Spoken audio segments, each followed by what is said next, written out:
My mother, afraid I would force her into an abortion, tightly bound her belly with bandages every day to conceal her pregnancy. As a result, my brother was born with disabled legs. For this, my mother came to despise me, telling everyone that my brother was actually my illegitimate child. Driven to despair, I leapt from a high building. After my rebirth, I timed it perfectly. At the family gathering, I revealed that my mother was pregnant. My father's face darkened, because by his calculation, the child couldn't possibly be his. Congratulations, am I going to have a little brother? As I walked over from the direction of the private room's restroom, holding the pregnancy test I had prepared in advance, I naturally gave my mother a hug, my smile genuine. What are you talking about? Where did you get that pregnancy test? You can't just pick up things like that, unless you're the one who's been fooling around and now you're trying to pin it on me. When my mom saw what was in my hand, a flicker of guilt passed through her eyes, but she immediately turned the accusation back on me. It was a family gathering day. Under the curious stares of our relatives, I held up the pregnancy test again, feeling a pang of disappointment. I found this pregnancy test on the counter in your bathroom. I thought maybe you were pregnant. Don't you dare try to blame this on me. After exchanging pleasantries with everyone, I promptly added 2 more dishes to the order with a wave of my hand, one of which was purslane, which pregnant women are advised to avoid. Although my mother hadn't admitted to anything, the pregnancy test didn't just appear out of thin air, so the relatives were naturally a bit skeptical. So when the stir-fried purslane was served, everyone instinctively turned to look at my mother. Even my dad noticed. Honey, aren't you all about healthy eating? You love wild greens. Let me get some for you. I've had a cold stomach lately, my mom said with a wave of her hand, her smile still elegant but slightly strained. The doctor said wild greens aren't suitable for me right now. From an angle no one else noticed, she shot me a fierce glare that seemed to say, you just wait. I pretended not to notice and kept eating with a smile, until the exquisitely plated sashimi was served, and I set down my chopsticks. The plate of sashimi made its way around the table and finally came to rest in front of her. To trigger her morning sickness, I had specifically instructed the waiter not to prepare it to remove the fishy smell. She should just eat it with wasabi and soy sauce. At that moment, the pungent, fishy odor wafted right up to her. My mother's hand, holding the chopsticks, suddenly went slack, and then she couldn't help but brace herself against the table, starting to retch. The retching sounds grew louder and more intense. By the time she emerged from the bathroom, there wasn't a person at the table who didn't understand. Honey, take it easy. How long has it been? Why did you keep this from everyone? My father quickly helped my mother sit down, clearly overjoyed, a child at their age. Of course he was thrilled. My mother, however, was as pale as a sheet, not a hint of joy on her face. I'm not sure. I'll ask the doctor later. My mother shook her head, unwilling to say more. She probably couldn't even remember the last time she and my father shared a room. After all, lies have a way of coming to light, too. Sister-in-law, honestly, the child already guessed it, and you still won't admit it. Do you think I'm out to get you? My aunt snorted coldly, convinced my mother's behavior was a sign of distrust. It's no wonder she's suspicious. My eldest aunt has a son, while my father only has me, a daughter. Over the years, she's constantly tried to persuade my father to transfer his shares to her son. If my mother gives birth to a son this time, then her son would naturally have no claim to inherit my father's shares in the Lin Group. That pregnancy test is clearly yours. Looking at you, you must have known you were pregnant for a while, yet you deliberately hid it from everyone. That was my second aunt speaking. She, too, has always had her eye on my father's shares. Before Grandpa passed away, he left the majority of the company's shares to my father. Each of my aunts only received a meager 0.5% stake. They were already resentful about the unfair distribution and secretly wished for my father to have no male heir, hoping more shares would go to their own children. I was just worried that revealing it too soon would spoil the surprise. Cecilia, I shouldn't have doubted you earlier. I apologize. My mother was backed into a corner. Rather than continuing to deny that the pregnancy test wasn't hers, it was easier to just admit it and put an end to the conversation. But being forced to publicly announce a pregnancy like that must have been incredibly uncomfortable for her, right? It's nothing, Mom. I'm genuinely happy for you. I hope it's a boy this time. Then Dad's billions will finally have a proper heir. I put on a cheerful act, gave her a hug, and then raised a toast to my father. Her smile was strained. But my father was beaming with pride. This late-in-life child was proof of his enduring vitality. The meal soon came to an end, soured by the snide remarks from my aunts. Once we got home, my usually even-tempered father's face suddenly fell. Suppressing his anger, he said to me, "Cecilia, go to your room for now. I need to have a word with your mother." I nodded obediently, gathered the hem of my gown, and went upstairs, quietly accessing the surveillance feed from my father's study. With so many servants in the house, my father always preferred the study for private conversations. That's why I had snuck in early that morning to install a hidden camera, just to witness this very scene. On the video, my father's usual gentle demeanor was gone. Frowning, he looked down at my mother and demanded, "How many weeks along are you? Have you seen a doctor?" 3.5 weeks, my mother replied carefully. "That matches up. I'll go with you to your next checkup. If this one's a boy, that would be perfect." My father's brow finally relaxed, and a smile returned to his face. By the time he went to the window to take the call, my mother's forehead was beaded with sweat, a clear sign of her guilt. My father must have already sensed something was off. He's a naturally suspicious man, and the fact that she deliberately hid the pregnancy made it all the more dubious. That was probably the real reason she hid her pregnancy in her past life. She must have someone on the side, judging by how infatuated she is. It must be true love for her to risk having her lover's child while still married. So, in my past life, I was just a stepping stone for her illegitimate child, wasn't I? If I hadn't died, how could her disabled bastard child have inherited all of my father's shares? 3. My mother had specifically chosen the day my father was away on business for her prenatal checkup.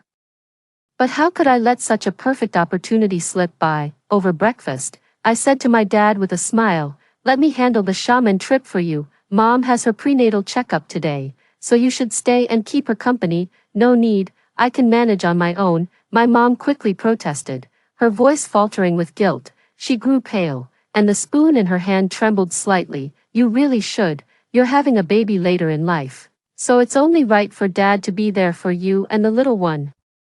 Consider it part of the prenatal bonding." "All right, you go to shaman for me then. You know Uncle Zhang well enough." Mentioning the baby reminded my dad that he was becoming a father again later in life, so he didn't argue further and let me take his place. When we left the house, my mother seemed extremely nervous. I heard from the housekeeper that she had tried several times to make excuses to go to a private hospital run by a friend for her prenatal checkup. But my father had refused each time. The more nervous she became, the more my father sensed something was off. Naturally, he wasn't about to let the checkup happen at a private hospital. Fearing her friend might pull some strings, he insisted on taking her to a public hospital for the examination. When it came time for the ultrasound, where men weren't allowed in the room, my father had 2 maids accompany her the entire time to ensure she had no chance to bribe the doctor.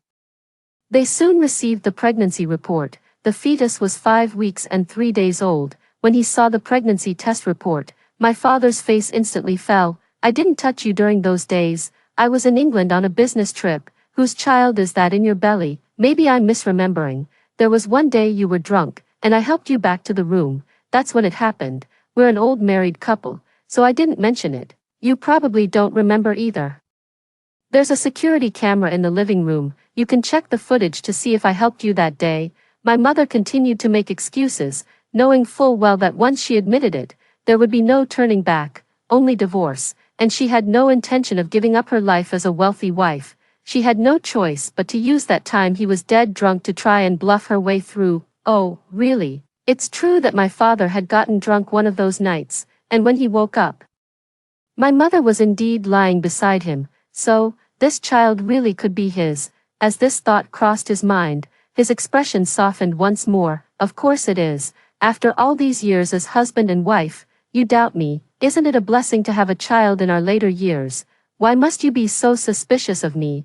My mother began her signature act, tears welling up in her eyes, a picture of pitiable fragility. She had been an actress for a few years in her youth, and her acting skills were truly masterful. Seeing her cry so pitifully, my father's heart softened even more. As he spoke, he leaned over and gently patted my mother's hand, his tone full of affection. take good care of yourself and the baby. If it really is a son, all my family fortune will be his one day." After saying that, he excused himself, claiming he was very busy with work, and turned to leave.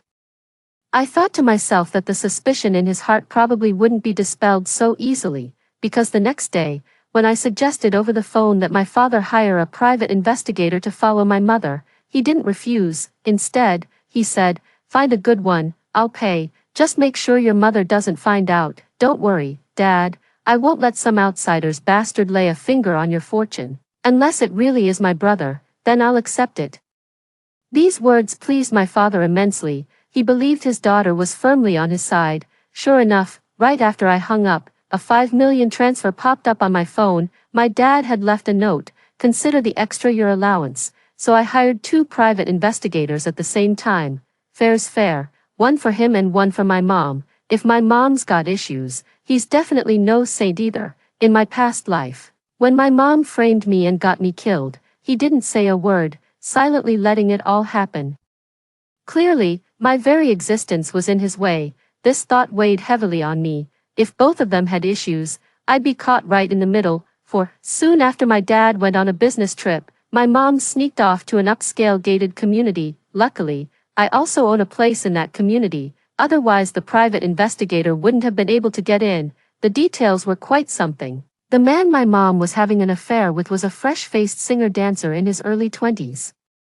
Trying to make it in the entertainment industry but still relatively unknown, my mom's niche clothing brand was the sponsor for his one and only small-scale concert. When they met, they were very cautious, entering a certain villa one after the other. Since they had drawn the curtains, the private investigator only managed to capture footage 5 hours later, when my mother emerged from the villa first, quickly got into a car parked by the roadside, and sped away. However, the investigator's equipment was highly advanced, capturing exceptionally clear footage. When the photos were enlarged, one could even see fresh love bites on my mother's neck as she left the villa, and the sapphire ring she had been wearing was gone from her hand. Another half-hour later, the young man came out of the villa, having clearly changed his clothes. He went straight to a pawn shop to pawn that very sapphire ring my mother had given him. As soon as I got the photos and videos, I sent them straight to my father. Posting them online would have ruined my mother's reputation faster,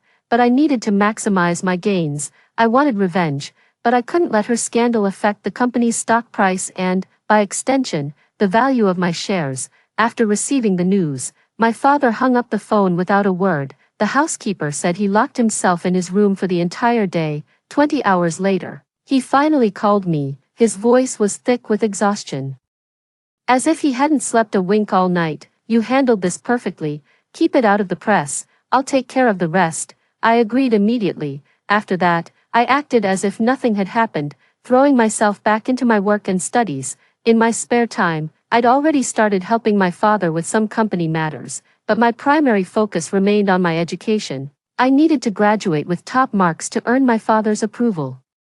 Only then could I officially join the company and eventually take the reins. 5. When I heard noises from the living room at night, I pushed the door open and looked downstairs. My mother came back in high spirits, laden with shopping bags. Seeing me, she snorted coldly. "What are you staring at?" Checking to see if I'm still alive. Ever since I exposed her pregnancy, she's been nothing but cold and cutting towards me for the past 2 months. She's stopped pretending to be the loving, devoted mother she played for over a decade. We've completely torn off the mask of civility. She resents me for betraying the family, and I've long given up on her. Frankly, I can't wait for her to get her comeuppance. "Oh, nothing, just noticing your belly seems a bit more prominent," I said, looking at her slightly rounded stomach, silently wishing her the best of luck in my heart. "Of course, my son will be perfectly healthy. Everything in this house will belong to your brother, so don't you even think about it." The moment her pregnancy is mentioned, my mother swells with pride. While some mock her for being an old woman with a new pearl, others flatter her, saying she's carrying a little prince and that this pregnancy is exceptionally precious. Believing she had my father completely fooled, she's been acting particularly high profile these past few months. At home, if anyone upsets her, she immediately flies into a rage. "Watch it, don't you dare bump into my belly. The child I'm carrying is priceless. Once he's born, you'll all be finished." Well then, I wish you a speedy delivery of your baby brother. I genuinely hoped she could carry this pregnancy to term safely. This child was a ticking time bomb, if my memory from my past life serves me right. When I finally met this so-called brother, he was the spitting image of that minor celebrity.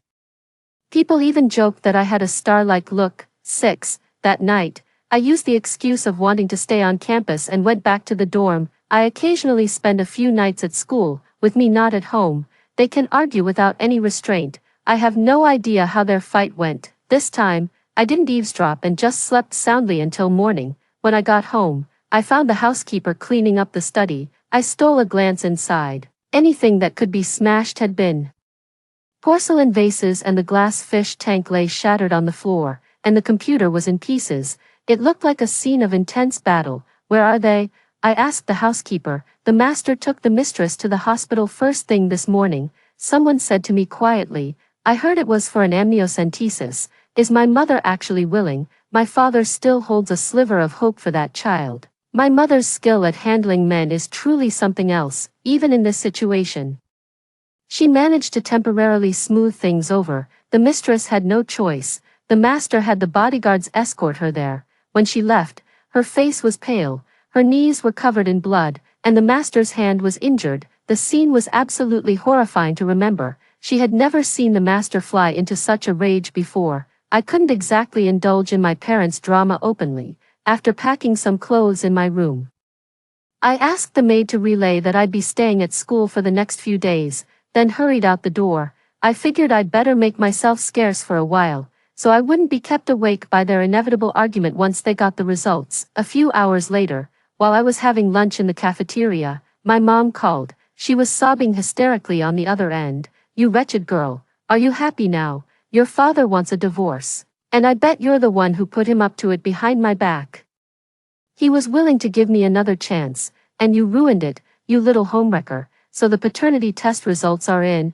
Is it the young star's or my dad's? I raised an eyebrow, ready to enjoy the drama up close. You knew all along. I gave birth to you, and you didn't even have my back or give me a heads up. I've wasted all these years raising you. She screamed at me over the phone. It's ridiculous. Not only does she not feel ashamed, but she's also blaming everything on me for not helping her. I didn't tell her to have an affair, so how can she pin this on me? Did I tell you to cheat? Did I tell you to get pregnant? If you hadn't been so greedy, you wouldn't have been caught. I have nothing more to say. I'm hanging up now. I refused to take the blame and replied coldly, it was a matter of the heart. You wouldn't understand. Anyway, your father and I are getting a divorce now. Who do you want to choose? If you side with me, together we can get a larger share of the stock, making it easier to sell for a high price later. Afraid I would really hang up, she quickly revealed her true purpose. So that's why mom called. Even now, she's still trying to manipulate me. I'm not choosing you.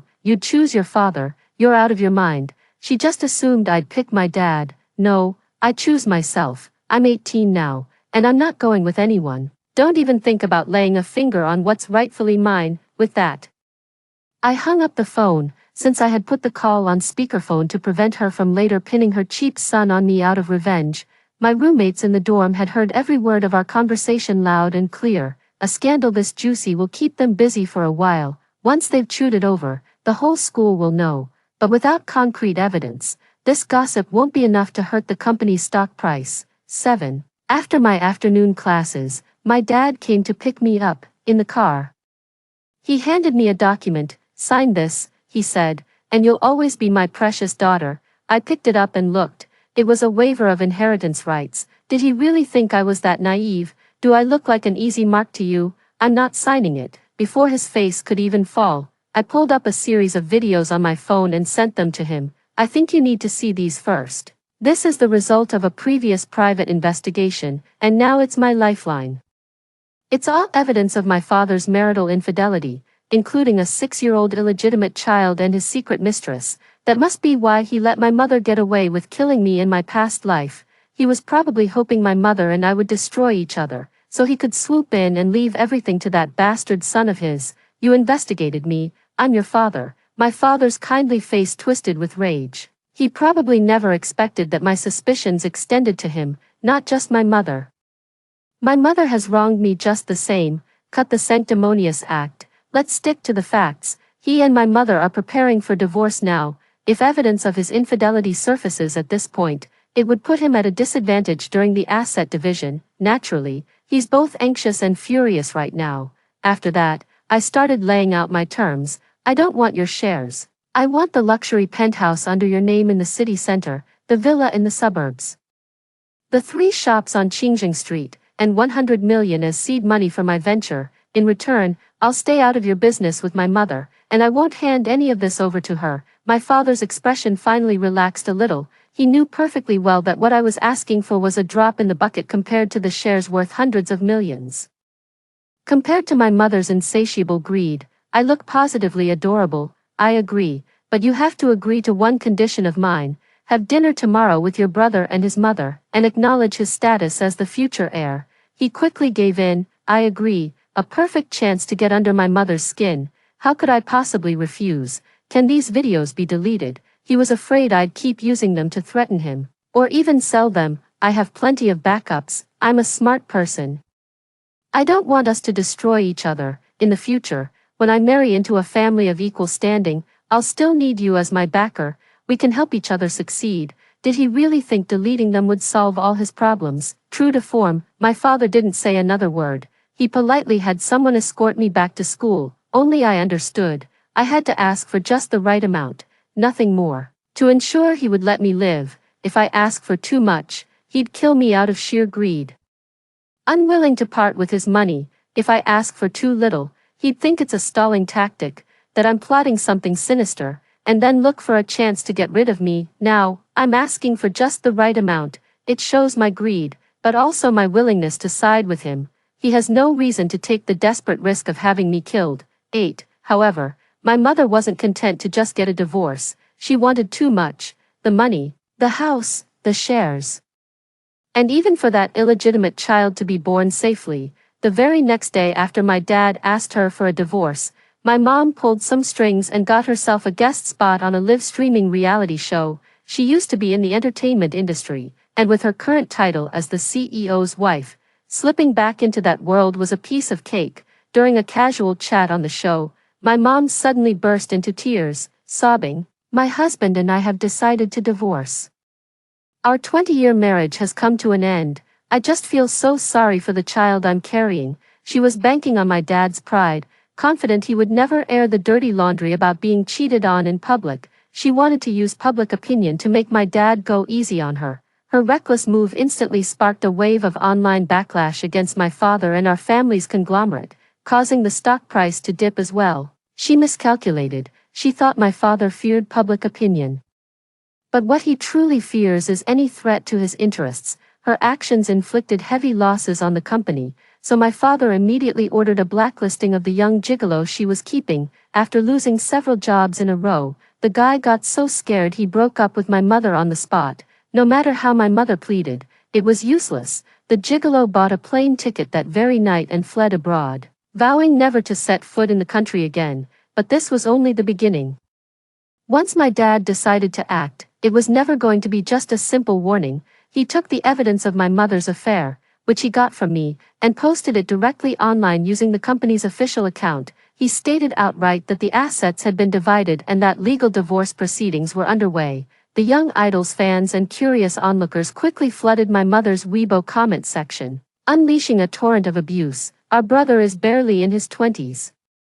How could that old hag have the nerve to lay a hand on him?" She had the audacity to publicly shame her ex-husband for being heartless online, even though she was the one who cheated. How shameless can you get? That child she's carrying is probably illegitimate too. I hope she gets kicked out of the entertainment industry for good and never comes back. She's an eyesore. My childhood idol. Give me a break. Well, it looks like my mom's beloved entertainment industry is a place she can never return to. Sure enough, a few hours later, she received a ban order from a broadcasting authority. The 3 charges, infidelity, keeping a male celebrity as a lover, and slandering her ex-husband, all pointed to her moral corruption. The entertainment industry had no place for her. After divorcing my father, she would go from being a CEO's wife to the founder of a niche clothing brand. On paper, she still sounded like a wealthy businesswoman, but in reality, Her niche clothing brand had been struggling for years. The prices were too high, the designs too avant-garde, and there simply weren't enough buyers. The business had been losing money for years. With my mother in that state, those society ladies wouldn't be keeping her in their circle. After being kicked out of several wealthy socialite groups, she finally panicked. The elite circle she was so proud of had no place for her anymore. The next time she came to the school to find me, it was at a cafe nearby. She was decked out in sunglasses and a baseball cap,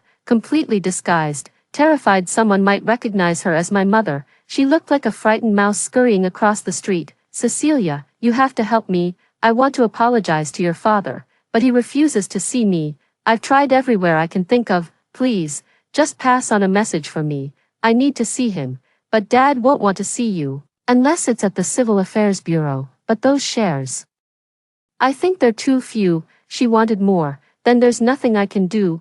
I think my father has already started moving against your fashion brand. You don't have much time left to agree to the divorce." With that, I ignored her, picked up my purse from the table, and walked away. Everything my father promised me was transferred to my name yesterday. For now, I'm safe. If I get dragged into this again because of my mother, I'll likely end up dead for angering my father, but I want to live. I want to live more than anyone. 2 days later, the clothing brand my mother was so proud of ran into trouble, just as expected. 9. It started with someone coming to the store, causing a scene by claiming the fabric was toxic, which even got the attention of the quality inspection authorities. After a thorough investigation, it was indeed found that some of the clothing used substandard materials passed off as high quality, a common issue for many brands. But for this problem to surface at such a sensitive time, my father was undoubtedly behind it. In a last-ditch effort to save the brand, my mother had no choice but to tell my father's secretary that she agreed to an immediate divorce and would not cause any more trouble. On the day of their divorce, my mother's belly was already swollen high, as she followed my father into the Civil Affairs Bureau, somewhat awkwardly. Many people around were whispering about her. After they both signed the papers, my father left immediately. I didn't leave. I asked her, "Do you regret it?" "What?" she asked, not understanding. "Do you regret divorcing my dad for that bastard child, now that the young stud has fled abroad?" I don't understand why she's still hell-bent on having this illegitimate child. Its very existence will make my dad feel like he's been a cuckold his whole life. I don't regret it. I just wanted to prove to all those people who said I couldn't bear a son that I can. The one who's truly incapable of fathering a son is your dad. With that, she proudly pulled out a prenatal report from her bag, done overseas, which clearly stated it was a male fetus, the son she had been longing for all these years. How could my father possibly be unable to have a son? I was shocked. She must be talking nonsense. After all, that illegitimate child he has outside is almost in elementary school now. He was born missing an X chromosome, so naturally, he can't have sons. I was the one who picked up his medical report back then. I know this better than anyone. Seeing my disbelief, my mother pulled out her phone and showed me a long-saved scanned image of my father's medical report. My aunts have never missed a chance to taunt her over the years for not giving my father a son, mocking her for being destined to have no boys. It's been a constant source of pain for her. Does my father know about this? Back then, to spare his feelings, I made up an excuse and brushed it off. He never knew I went to collect the report, so, my father has no idea that he can't father a son. So the so-called illegitimate child he's been talking about is actually someone else's son. Just thinking about him raising another man's son for 6 years makes me want to laugh. This whole situation is getting more and more interesting. After getting my dad's medical report from my mom, I couldn't resist stirring the pot and send it directly to him on WeChat, and I helpfully advised him, "Go get a paternity test, don't keep playing the fool." My dad didn't reply to me right away.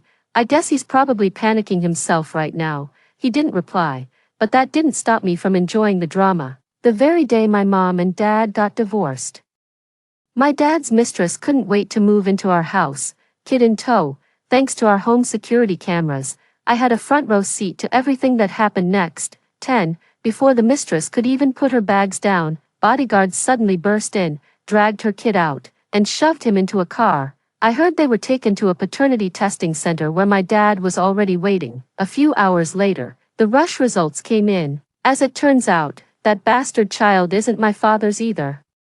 It was probably the mistress's secret love child with someone else, planted on my father to pin the blame on him. Just minutes after seeing the results, my father was so enraged he fainted on the spot and was rushed to the hospital for emergency treatment. By the time I got to the hospital, my father was already in surgery. The doctors said it was an acute myocardial infarction caused by a sudden, violent surge of anger. His condition was extremely critical, and they were doing everything they could to save him. 5 hours later, my father was wheeled out of the operating room. Several hours later, he finally opened his eyes. Upon seeing everyone gathered in the hospital room, his first words were, "I want to amend my will. All my assets, including my shares, are to go to my only daughter." That means his mistress and that illegitimate child won't see a single penny. Now, with no other options left, he chose to leave his fortune to his only flesh and blood rather than to outsiders. I was overjoyed, repeatedly telling him, "Dad, you just rest and get well." Outside, the mistress held her son, weeping as if her heart would break, yet utterly powerless to change anything. After all her scheming, she ended up with nothing to show for it. Poetic justice, I suppose. While my father was hospitalized, I chose to take a temporary leave from my studies to manage the group on his behalf.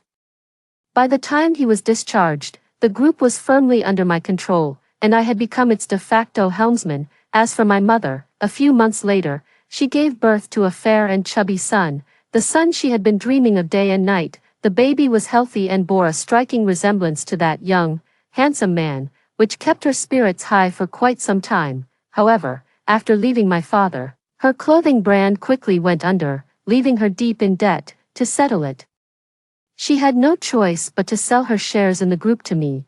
After paying off her debts, she began to struggle financially, and raising the child became a difficult and arduous process. For this reason, she asked me more than once to help her raise her brother, insisting that he and I were related by blood, but I never once agreed to see her. If she cared so much about that bastard, she could raise him herself. I wasn't about to be taken for a fool. Several years later, I ran into my mother by chance at a shopping mall. She looked much older and frielier than before, and she kept coughing as she walked.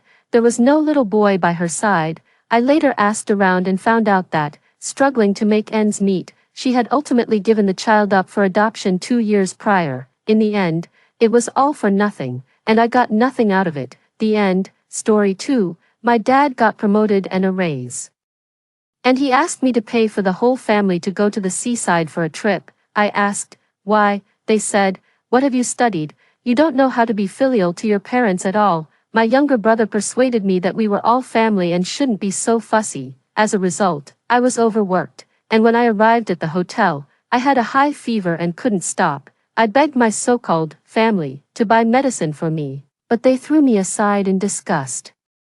My parents locked me in the room and left me to fend for myself. If there is a next time, I will give my family a big gift. 1. I was in the driver's seat, unable to believe what I saw. The scene was exactly the same as in my last life. My heart was pounding, and I was back to the day when the whole family set off for the hotel. Obviously, my soul was still being burned by the heat in the air. But now I was back before the high temperature broke out. I was thinking about what to do, and the cars behind kept honking their horns.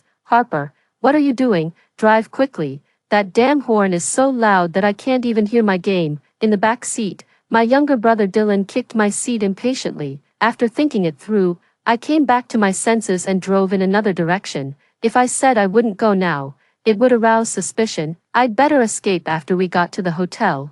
I stopped in front of the Tsainyao station for a while and then drove to the resort hotel. You girls only know how to buy things online every day.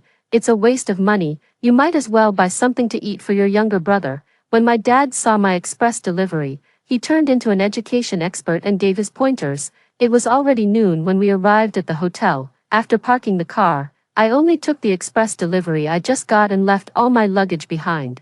As soon as we entered the room, everyone was full of complaints. "Harper, what kind of hotel did you choose?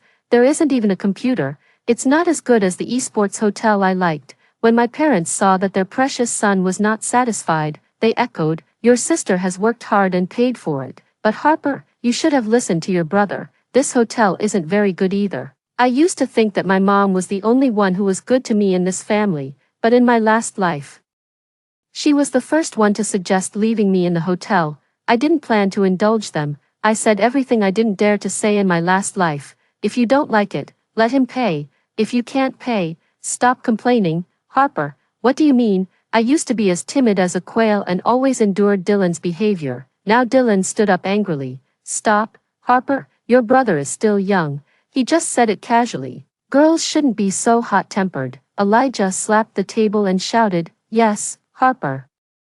Your brother just said it casually. Apologize to your brother quickly. You'll rely on him when you get married. I thought to myself, just for one day. It's the last day. Just bear it. It's my fault. I have a bad temper. Okay, you and your mom go and pack your luggage. After saying that, Elijah lay on the bed and acted like a master. I made an excuse to make an appointment for the diving project for them and left. Only a fool would listen to him. 2. In my last life. For the sake of their health, I didn't agree to let them go diving. Just because Dylan got an underwater camera, he insisted on going into the water. When I heard this news, Dylan went and twisted the truth, and I was scolded by my parents. Alas, we've raised you so hard, and you're not willing to spend money on your family. It's really a waste of raising you, under the strong request and moral kidnapping of my parents. I had to make an appointment for the whole family that night and go the next day, but when we went, I had a high fever. My so-called family ignored me. As soon as the high temperature broke out, they abandoned me. In this life, you must have a good time. The longer you play, the better. At 2 p.m. on the same day, I couldn't wait to take them to the diving project. When we went out, the temperature had already exceeded 40 degrees, which made them want to go into the water and play even more. I can't go into the water, you go and have fun. When Dylan heard what I said, he asked suspiciously, Why can't you go into the water? I gave the answer I had prepared. I'm on my period and I have dysmenorrhea. I'm not suitable to go into the water. Can't you hold it until we get home? You're really unlucky. What a buzzkill. I'll hold your phones on the boat. I'm afraid the phones will get waterlogged. When I heard such a brainless remark, I almost couldn't hold back my anger. When my mom heard what I said, she instinctively retorted, What do you mean by getting waterlogged? You're looking forward to it. You're so clumsy that I'm afraid you'll lose the phones. Didn't my younger brother buy an underwater camera? The camera he bought at a high price must take better pictures than the phones. When Dylan heard someone mention his new treasure, he rarely sided with me. Mom, the pictures taken with my camera must be better than those taken with the phones. It's useless to bring your old phones. Let Harper hold them. Seeing that my mom was still hesitant, I took a step back to move forward. Forget it. If you want to take the phones, take them anyway. If the phone bags leak and the phones are damaged, I won't pay for the repairs. When the three of them heard what I said, they quickly handed me their phones. I watched as the three of them went into the water one by one, and I turned around and pretended to be weak. My stomach hurts and I want to go back to the hotel. If my family asks, just say that I'm not feeling well and I've gone back to the hotel. I'll come back later. The staff member was also a girl. She heard Dylan's outrageous words just now. If it weren't for her professional ethics, she would have scolded him back. When she heard that I wanted to go back, she readily sent me back safely and reminded me to pay attention to my safety before I got off the boat. As soon as I got ashore, I ran back to the hotel without stopping. With the high temperature and the strenuous exercise, I was already sweating profusely, but I didn't have time to rest. As soon as I entered the room, I opened the express delivery. It was the surveillance camera I bought before. I originally planned to install it at the door of my rental house. After reading the instructions, I quickly scanned the environment in the room and finally locked onto the inconspicuous potted plant behind the door. I quickly installed it and connected it to my phone. I looked at the time. There were still 19 hours before the high temperature broke out. The time wasn't sufficient. I rummaged through the ID cards of the three of them. After washing my face, I was ready to buy supplies. You dead girl, why did you come back secretly? I couldn't find my phone because of you. 3. Mom, why are you back? I quickly thought of a countermeasure. I just didn't know how long my mom had been here and what she had heard. Mind your own business. Why did you leave without saying a word? My stomach hurts. I came back to use the toilet. I just finished. I shook my just washed hands. You're always full of excuses. I saw my mom walking towards the bathroom and she came out after a while. Mom, I'll send you back. No, I don't want to. There's nothing interesting in the water. There aren't even as many fish as I saw in the vegetable market. It was the same as before. It was like this when I took them on a trip. Anyway, I haven't paid for the diving yet. If you don't go, I won't pay. Let your dad and the others pay. You dead girl, we've raised you so big, and you're not willing to spend a little money on the family. She cursed and went out. I saw the staff from a distance and walked up quickly, talking nonsense in a low voice. The two of us reached a consensus. What did you say to that person just now? I said I wanted to pay more money to let you have a good time. I watched as my mom went into the water, and then I went back to the shore and waved goodbye to the kind person. I quickly ran back to the car. While waiting for the red light, I took out the ID cards of the three of them and took out loans online. Then text messages popped up one by one. I caught a glimpse of Dylan's phone. In my last life, I used all my strength to hold on to Dylan and begged him to buy me antipyretics. But he shook off my hand. Don't touch me. If you're sick, stay away from me. Don't pass on your bad luck to me. Then he lowered his head and played with the new phone I bought for him. My parents also told me to be sensible and said that I wasn't being delicate and that I would be fine after sleeping. Then they locked me in the hotel, and I fainted. A message popped up on my phone. I laughed when I took a look. The three of them were panting like dogs on the boat. I immediately transferred 2,000 yuan to the staff, and she sent me an okay emoji. Now I'll go to my parents' house and take away all the valuable things, for I didn't know until I looked for them. They always said they didn't have money and cried poverty to me. It turned out that all the money was spent on the action figures and gold and silver jewelry that Dylan bought. But they never wore them when they saw me. Just as I was about to leave, just in case, I turned back and did something. In the end, I only took the gold and silver jewelry and 2,000 yuan in cash and drove to the large supermarket closest to my rental house. I bought a lot of things in the supermarket. I always thought about saving money to spend on the family before. I even chose a cheap rental house in the suburbs. This time, I could spend the money however I wanted. In the end, I only had a little cash left in my hand. The supermarket offered free delivery, but people's hearts are unpredictable. It's more reassuring to transport the things myself. When I returned to my small rental house, I was carrying 4 heavy bags. As soon as I opened the door, I saw 2 big watery eyes in the corner. Meow, Jojo, Mom is back. In my last life, my soul came back to look for Jojo. Unfortunately, Jojo's condition wasn't optimistic either. It seemed to be able to see me. It meowed in my direction and then stopped moving. I climbed up and down several times to finish moving the things. My phone vibrated, and I went to the 2nd floor. The landlady's grandmother was picked up by her daughter to live in another place in the first half of the year. Since I was an old tenant and had a good relationship with the landlady's grandmother, her daughter entrusted me to find a tenant.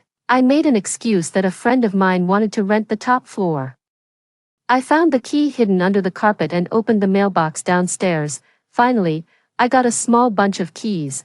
As long as I locked the stairwells on the 2nd floor, no one could go to the 5th and 6th floors except me. I went to several other places and finally spent all the money from the loan and the money in my card. In the early morning, I still didn't dare to stop. The area of the 6th floor was much larger than the place I'm living in now.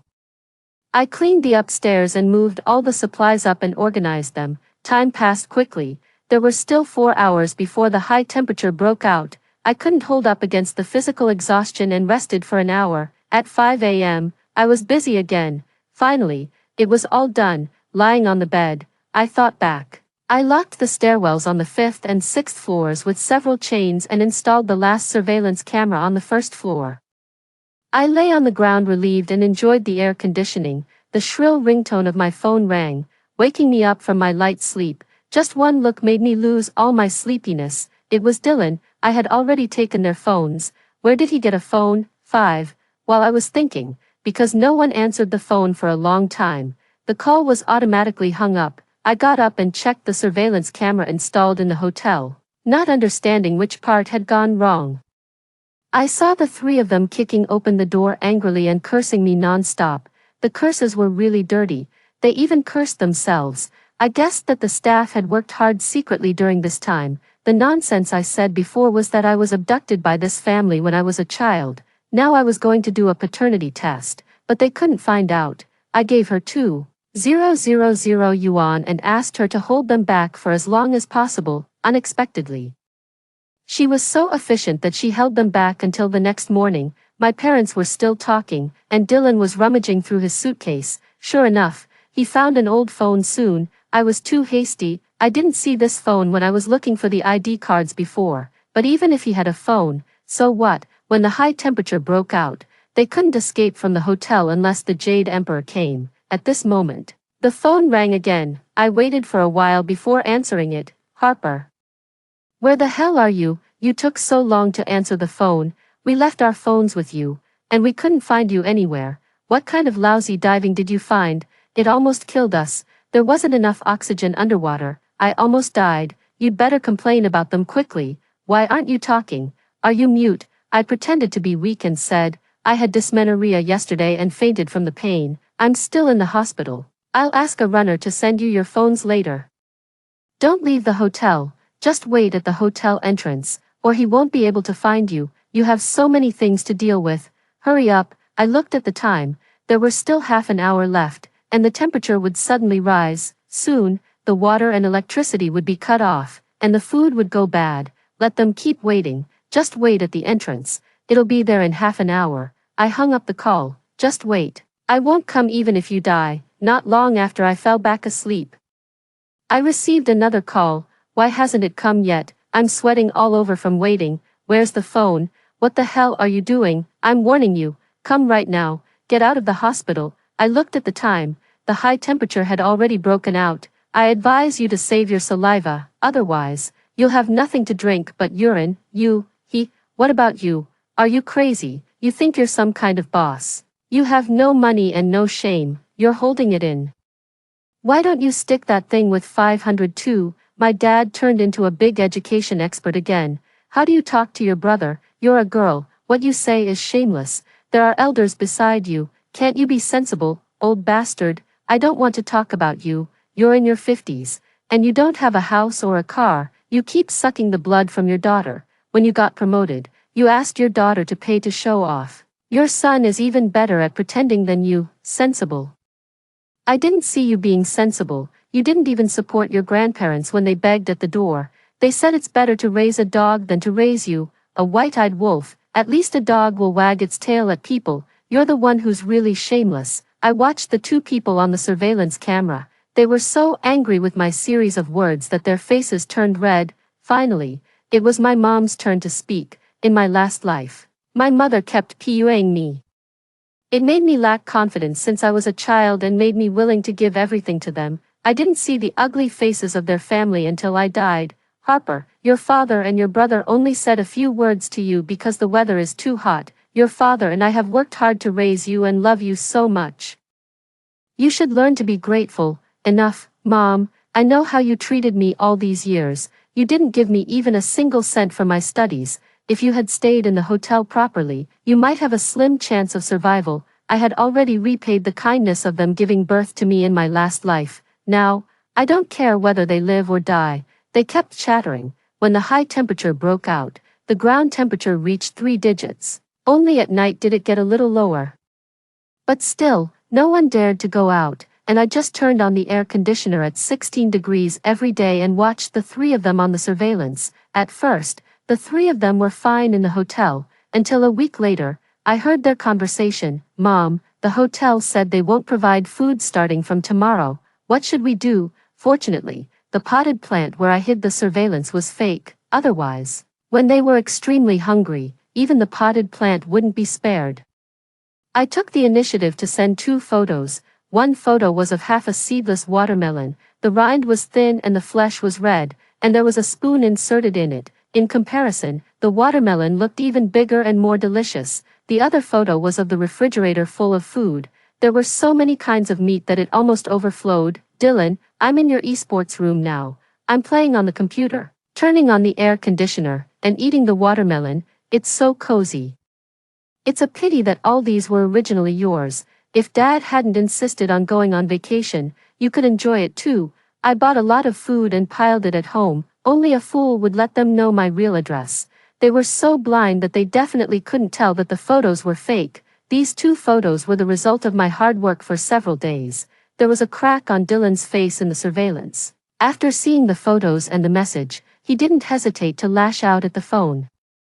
A series of 60-second voice messages popped up on my phone. Although I didn't click to listen, all those words still reached my ears through the surveillance. The anger of being powerless was really ridiculous. When Jojo saw me laughing, it trotted over. This fluffy little guy was on the verge of death when I picked it up. In the blink of an eye, it has grown so big. Some people are really worse than animals. The temperature kept rising. And Dylan and the others' cash and food were constantly decreasing. There were also bloodstains on their bodies from time to time. After the power outage, the whole hotel became more and more chaotic. Strangers kept coming in and rummaging around in the surveillance. They almost found the surveillance. Under the effect of the night vision camera, a green human face suddenly appeared, which was scarier than a horror movie. At night, when the temperature was lower, there were even more people coming and going. One night, 3 months later, I was woken up by the cold air of the air conditioner. I vaguely wanted to grab the quilt beside me. Bang! It was the sound from the surveillance. I told you to hand over all the food. Are you deaf? 7. The voice sounded like that of a fierce, strong man. When I got up to check the surveillance, I saw the 3 of them walking out of the room one by one. On the faces of the 3 of them, who hadn't had a full meal for a long time, there was no fear at all. Instead, there was a hint of excitement. I thought something was wrong and quickly scrolled through the surveillance. In the surveillance, my dad quickly got up and locked the door, but the people outside didn't plan to let them go. Soon, the sound of the door being battered came one after another. The other doors in the hotel were battered open one by one. Soon, it was the room of the 3 of them. The door was battered repeatedly, and the surveillance screen vibrated constantly because of the battering outside the door. I told you to hand over all the food. Are you deaf? It was useless for the 3 of them to lean against the door. With a bang, the door was battered open. So there are people here. How dare you not open the door? Do you want to die? Dylan dared to scold the people who came without even seeing the situation clearly. Do you believe I'll call the police?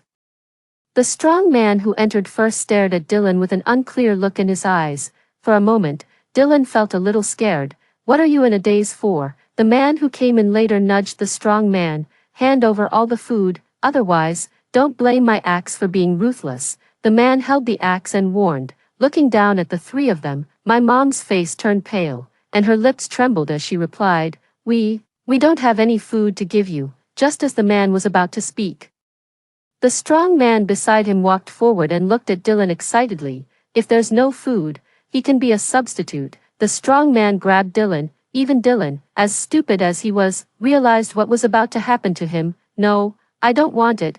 We have food. Yes, we have a lot of food. Dylan used all his strength and actually broke free from the strong man. Dylan held the phone and quickly flipped through it. I found it. Here. There's food here. There's a lot of food. Dylan turned the phone screen to show the strong man. After the man saw it, he kicked Dylan down. What's the use of showing me the photos? Do you want me to eat the photos? The strong man helped Dylan up with distress. Be gentle, don't hurt him. Dylan was helped up by the strong man, and his hand was held by the strong man. He wanted to hide but couldn't. I can take you to find it. All these things are at my home. I'll give them all to you. By the way, there's also my sister at home. I can give her to you too.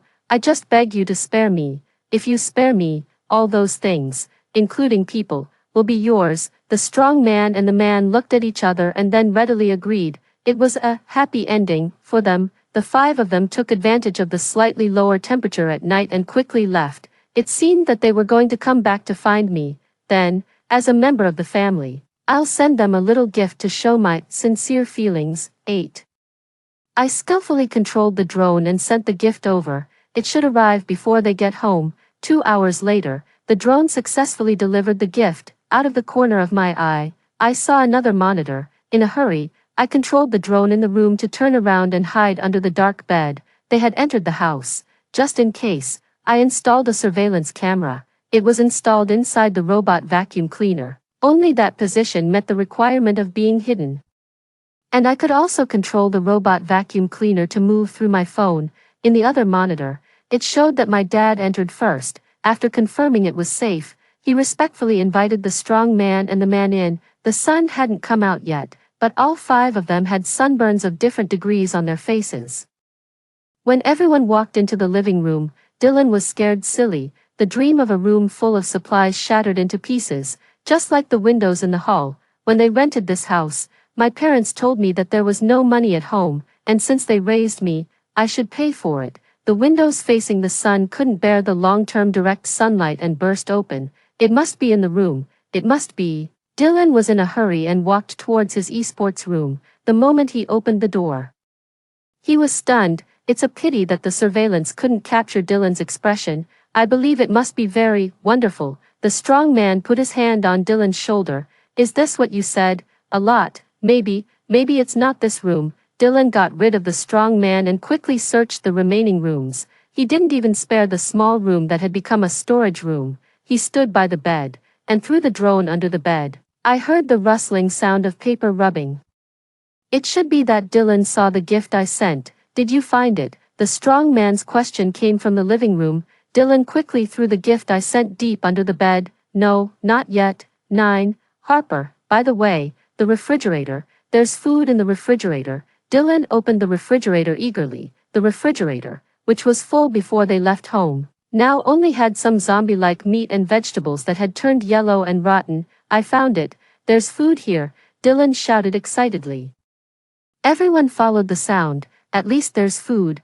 What do you think? The man looked at the strong man. No way. The strong man disagreed and reached out his claws to Dylan again. Dylan had the strong man's hand on his waist and wanted to ask his parents for help. My parents were angry that the other party didn't keep their word, but they didn't know what Dylan was really afraid of. I'll give you 2 choices. 1. Give us supplies exactly the same as those in the photo. 2.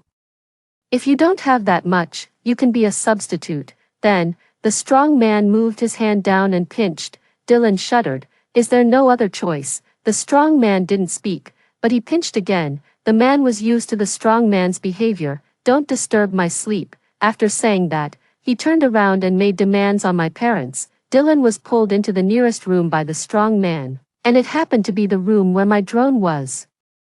After listening to the voices of the strong man and Dylan for 5 minutes, I reluctantly cut off the connection with the drone. I couldn't help but sigh. They really know how to have fun. In these 3 months, I kept improving myself by studying and exercising in my safe house. Since it's located in a remote suburban area, there are almost no people around. Only a few people passed by occasionally. One day a week later, the strong man and Dylan had another communication in that small room. But soon, the strong man called the others over. The surveillance was far away, but I could still hear the man's questioning. I've wasted so much effort. Are you playing me? Do you really think I'm joking? If you can't find the food, you'll use your flesh to make up for it. Then a paper ball was thrown out and hit my robot vacuum cleaner. Judging by the situation, the strong man and the man saw the gift I gave to my family. The content was, "Dear Mom and Dad, I followed your instructions and transferred all the supplies to a place that only our family knows. I'm safe and will wait there for our family to reunite." The time of the signature was the day they left the hotel. This house is in a high-end residential area and has its own power generation system, so the power hasn't been cut off. Therefore, I can use my robot vacuum cleaner openly. I looked at the time, and it was time. I controlled it and drove it to the small room openly. 10. In the room. The deathly silence was broken by the robot vacuum cleaner. I controlled it skillfully. Just like yesterday, I drove it under the bed, nimbly avoided the drone, and then deliberately pushed the note out. The man glanced at the people present. It's exactly as the note said. You definitely have food. If you keep hiding it, you'll use your flesh to make up for it. Then he smiled playfully. I wonder if it will taste as delicious as that person last time. Less than half a year after the high temperature broke out, some people were already. I don't care about the fate of the 3 of them. I only care about myself and Jojo. Unexpectedly, after not watching for a week, only 3 people were still alive. The strong man was dead. The man was also dead. At first, I saw my parents and Dylan talking in a low voice. Mom and Dad, I heard that person talking in his sleep yesterday. They'll ask us to go out and find food, if we can't find any. When the food in the refrigerator is gone, they'll eat us, the two of them gasped, and then there was only the rustling sound. Soon, Dylan took the initiative to invite the strong man. The strong man was excited to see Dylan's appearance and hugged Dylan and walked towards the small room. The strong man and Dylan went into that small room again. Less than half an hour later, Dylan called the man over. The man went in and less than 10 seconds later, he crawled out desperately, "You can't escape. Go to hell." Dylan ran out holding a kitchen knife and slashed with all his strength, one slash after another. The bones at the connection between the man's head and body were exposed, but the man's body was left intact. Finally, my dad and Dylan struggled to carry the strong man and the man out one by one. There was a blood hole on the back of the strong man's head, as big as his head. My mom leaned against the wall and walked out of the small room with a bruised face. Soon, the sound of vomiting came from the toilet. I can't know what happened in the small room, but I can guess roughly. However, it's really surprising that these three skinny people were able to kill two big and strong men. It was really a waste of my efforts to lead them to the hotel to find Dylan and the others. Among the few people who passed by before, there were the strong man and the man. They passed by at the same time as a couple, in the hazy moonlight. The strong man and the man had evil intentions. They insulted and killed the couple. Now, this is what they deserve. This family really has the nerve. After all, there were many people with ill intentions who came to the door. These two were protecting them, and the communication between the strong man and Dylan seemed sincere. But even if the strong man and the man are dead, there's still not much food left. My dad and Dylan went out for a while and were already sweating all over.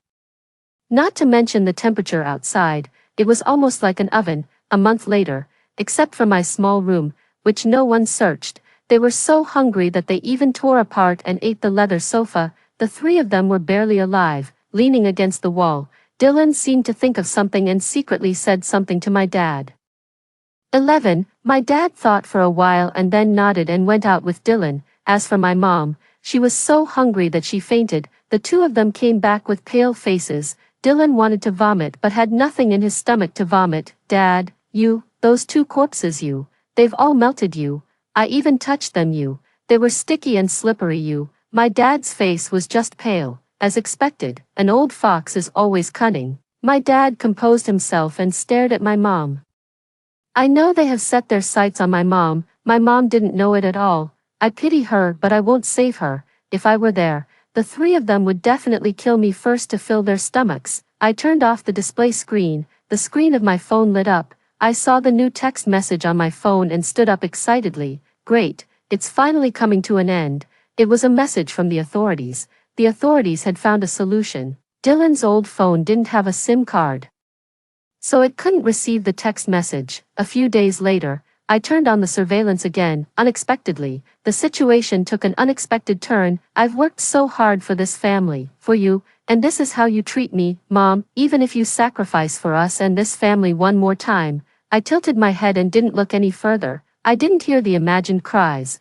After a while, there was a knocking on the door. Mom, open the door. That's right, open the door. My dad and Dylan pounded on the door fiercely. My mom rummaged through the small room. The two of them started banging on the door again. The two of them, who had been hungry for a long time, couldn't open the door. Dylan found the man's axe. Dad, get out of the way. Damn it, I don't believe I can't chop this broken door open today. After the two of them went in, they didn't say anything and sat on the ground quietly. Dylan couldn't help but break the silence first. Dad, is there any way to save Mom? She took paraquat and sleeping pills. Even the gods can't save her. Then, shut up, your mom is. You only think about yourself. If we don't do this, Mom will die in vain. Dylan's voice got quieter and quieter. My dad held my mom's hand and looked at her in silence. Dylan thought my dad agreed with his statement and moved closer to my mom. When my dad saw that Dylan still didn't give up and his hand was still reaching towards my mom, "You ungrateful wretch.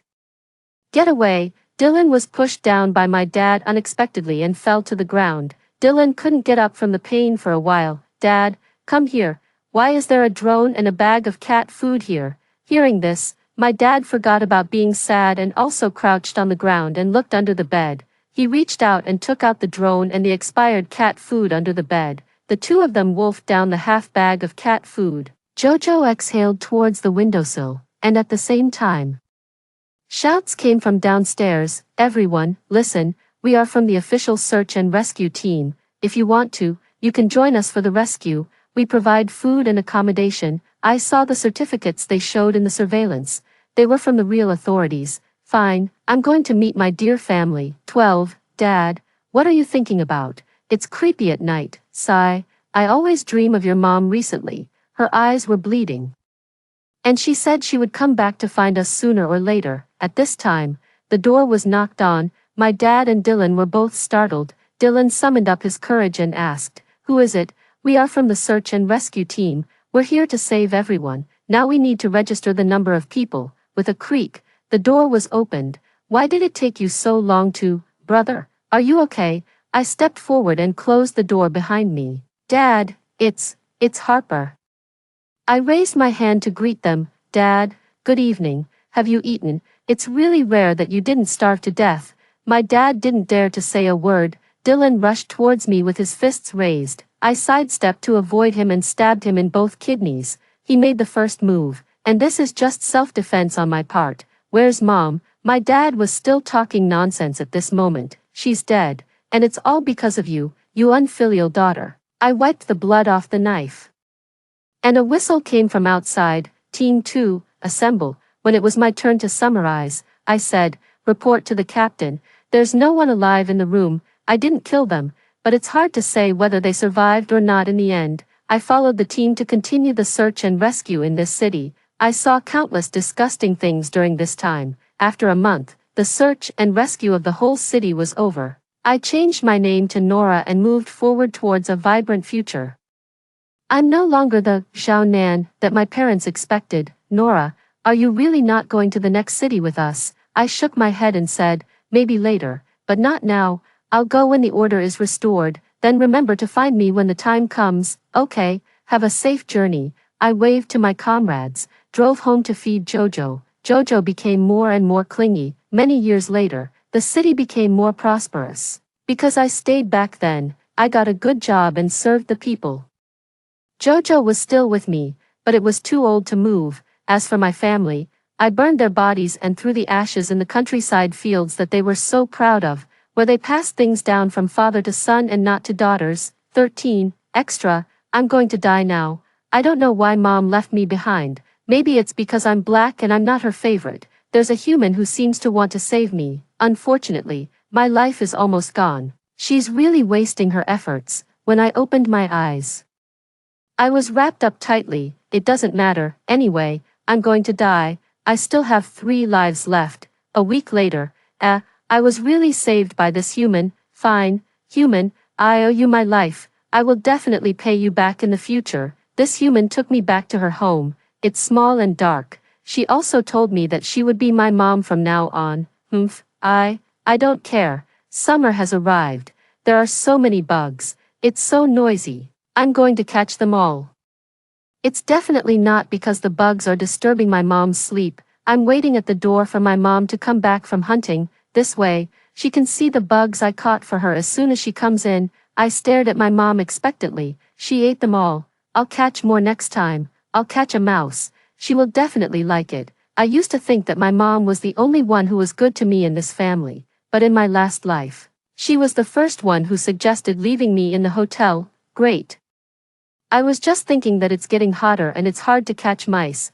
When my mom comes back, I will definitely catch a mouse and give it to her. I was lucky today. I caught a mouse quickly. I put it at the door. My mom will definitely be happy when she comes back and sees it. I'm so awesome. It turned from dawn to dusk. And my mom still didn't come back. Could she have died of heat while hunting? When I woke up, the air conditioner at home turned off by itself. It's so hot. The mouse is almost going bad. I'll eat it for my mom. I'll catch a bigger one for her next time. It's so hot. It's getting brighter and hotter. I'm so sleepy and uncomfortable. I imitated my mom and pressed that round thing. When my mom presses that thing, a strong wind comes. Why doesn't it work when I press it? It seems that I'm going to die again. My mom will definitely come to save me this time. My mom is here. I knew she would come to save me. I meowed and fell asleep peacefully. I found that I lost another life. My mom actually didn't save me, I'm angry. I turned around and looked at my body. When I saw my mom crying, I realized that my mom was dead too. It turns out that it's not that my mom didn't save me, but that she couldn't. I'll reluctantly forgive her, seeing her crying so sadly.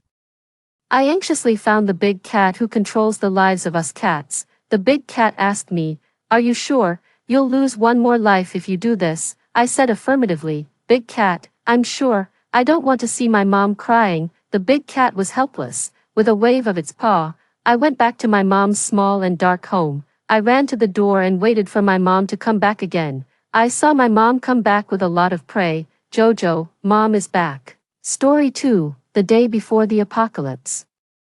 My best friend was reborn. She betrayed me, had an affair with my boyfriend, and tried to take control of the resources, but what she didn't know was that in the previous life, the person who had the resources and the space was me, sitting in the university cafeteria, watching the bustling food service counter. I could hardly believe it. Had I been reborn, just a moment ago? I was with my team searching for equipment in a hospital with a danger level of S, when a mutated zombie attacked me. I was about to be killed by the zombie, but in a blink of an eye, I was back at the university. I stared blankly, took a deep breath, and calmed the exhilaration in my heart. I was just about to take out my phone to check the date. Suddenly, a commotion broke out in the cafeteria. A boy suddenly pounced on a girl next to him, biting off a chunk of flesh from her throat, and almost instantly, her white dress was stained red with glaring blood. I stood up abruptly, using all my strength. I screamed, "Run, it's a zombie!" Almost at the same time, the boy who had turned into a zombie lifted his head, his face completely drained of color, turned ghastly pale and grim, his mouth full of sharp teeth covered in sticky blood. The crowd exploded in panic. Students nearby the incident began to scatter in all directions, while those unaware of what was happening also desperately ran outside amidst shouts of, "Someone has turned into a zombie," while some reacted quickly. There were still those who were slow or unaware, and they continued to be tackled and bitten. Those who were bitten and killed turned into zombies within seconds and attacked others. In no time, about 20 people in the cafeteria had turned into zombies. The not-so-spacious cafeteria entrance was now blocked by hundreds of people. Seeing that the students on the outer edge were in danger, I quickly moved the tables, shouting as I did, "Block the zombies with the tables, don't let them get close." Several boys immediately started stacking the tables high together. This successfully stopped the zombies from advancing. Once outside the cafeteria, the crowd dispersed towards the nearest dormitories. I ran non-stop back to dormitory 501 and locked the door. My roommate Rachel was unaware of what had happened outside. Hearing the noise downstairs, she asked, "What's all the noise about?" Seeing Rachel again, my eyes momentarily filled with tears. This girl had died for me.